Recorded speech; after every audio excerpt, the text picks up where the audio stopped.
पिंकी आणि किडनॅपर.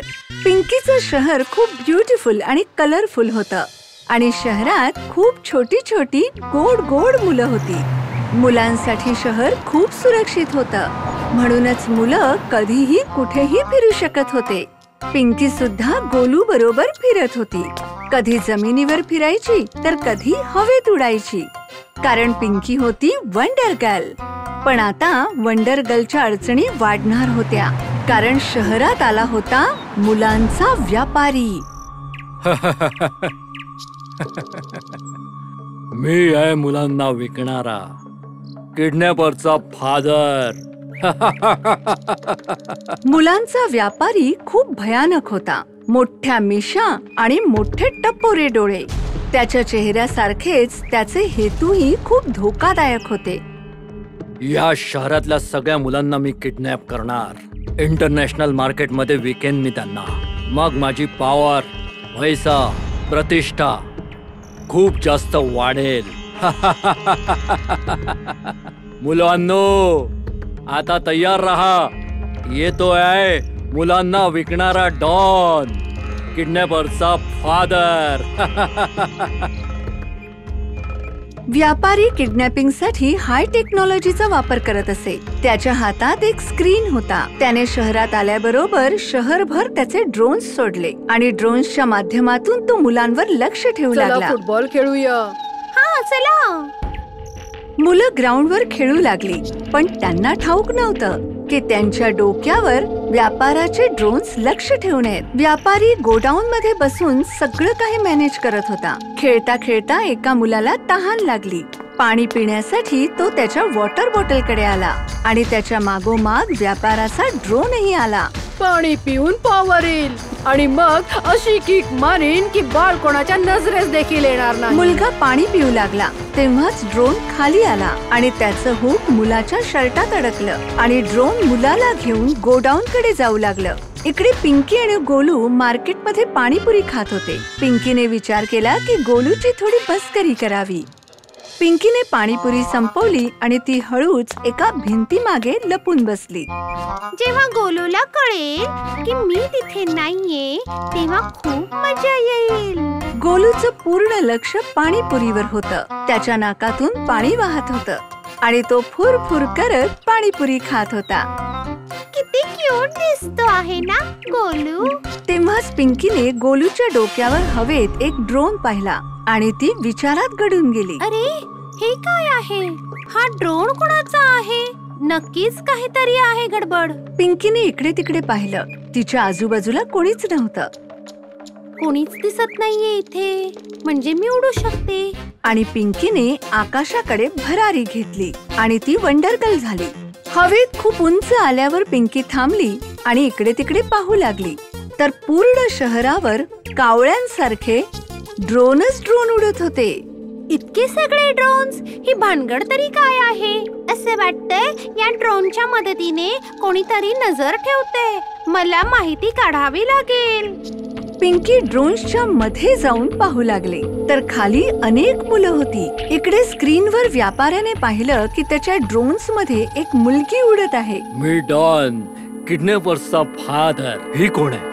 हवेमध्ये उडणारी मुलगी कोण आहे ही? व्यापाराने एक ड्रोन पिंकीच्या जवळ पाठवला आणि ड्रोन पिंकीच्या जवळ येऊन बोलू लागला. कोण आहेस तू? तू आमच्यासारखे उडू कशी शकतेस? आणि आमच्यामध्ये तू काय करत आहेस? हा प्रश्न तर मला तुम्हाला विचारायचंय. कोण आहात तुम्ही सर्व? माझ्या शहराच्या वर तुम्ही का उडत आहात बरं? सांगा, काय हवंय तुम्हाला? इकडे व्यापाराने स्क्रीनवर पिंकीचं बोलणं ऐकलं आणि तो जोरात ओरडू लागला. रोनिका, त्या मुलीला काहीही सांगू नकोस. ती खूप चतुर आहे. तू परत ये. मी सांगतोय तसं कर.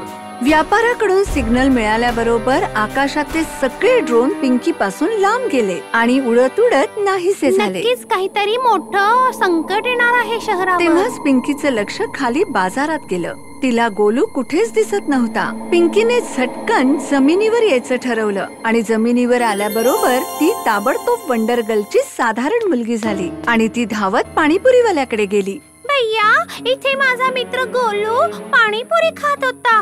मोठासा जाडासा आहे तो. कुठे गेला बरं? अगं बेटा, मी पण त्याला शोधतोय. आता इथेच उभा होता. मला पाणीपुरी मागितली त्यांनी आणि मी तयार करत असताना नकळतपणे कुठे गेला कुणास ठाऊक. काय गोलू गायब झाला? ही गोष्ट गोलूच्या मम्मी पप्पांना कळली. ते घाबरले आणि पिंकी सोबत पोलीस स्टेशनला आले. तिथे पिंकीने पोलिसांच्या तोंडून जे ऐकलं ते खूप भयानक होतं. फक्त तुमचा मुलगा गोलूच गायब नाही झालेला आहे. शहरातून मुन्नी, बंटी, हरी, राजू असे बरेच लहान मुलं गायब झालेले आहे. आम्हाला सुद्धा हा प्रश्न पडलाय. इतक्या कमी वेळामध्ये सगळे मुलं गायब होतात कसे? कोण करतोय हे माहितीच होत नाही. इकडे रात्रीच्या वेळी व्यापारी किडनॅप केलेल्या मुलांना घाबरवत होता. त्याने मुलांचे हातपाय आणि तोंड बांधून ठेवलं होतं. सौदागर, किडनॅपरचा फादर. मी किडनॅप केलंय तुम्हा सगळ्यांना. लवकरच तुम्हाला समुद्र मार्गाने विदेशामध्ये पाठवणार आहे मी. तयार राहा विदेशात जायला. पिंकी तिच्या रूम मध्ये काळजी करत बसली होती. मी पोलिसांना त्या ड्रोन्स बद्दल सांगू पण नाही शकत. सांगितलं तर हजारो प्रश्न विचारतील आणि मग सगळ्यांना माहित पडेल की मीच वंडर गर्ल आहे. नाही नाही, मलाच काहीतरी करावं लागेल गोलू आणि बाकीच्या मुलांकरता. तेव्हाच पिंकीने तिच्या खिडकीतही एक ड्रोन पाहिला. मी ड्रोनिका आहे. मला जाणून घ्यायचे की तू कोणत्या टेक्नॉलॉजीच्या मदतीने उडू शकतेस. नक्कीच सांगेन, पण मला त्याआधी त्याला भेटायचे जो तुला कंट्रोल करतो. तर ठीक आहे, ये माझ्या मागे. पिंकीने खिडकीतून बाहेर उडी मारली आणि ती ड्रोनच्या मागे जाऊ लागली आणि गोडाऊन मध्ये पोहोचली. इथे व्यापारी वेडा झाला होता.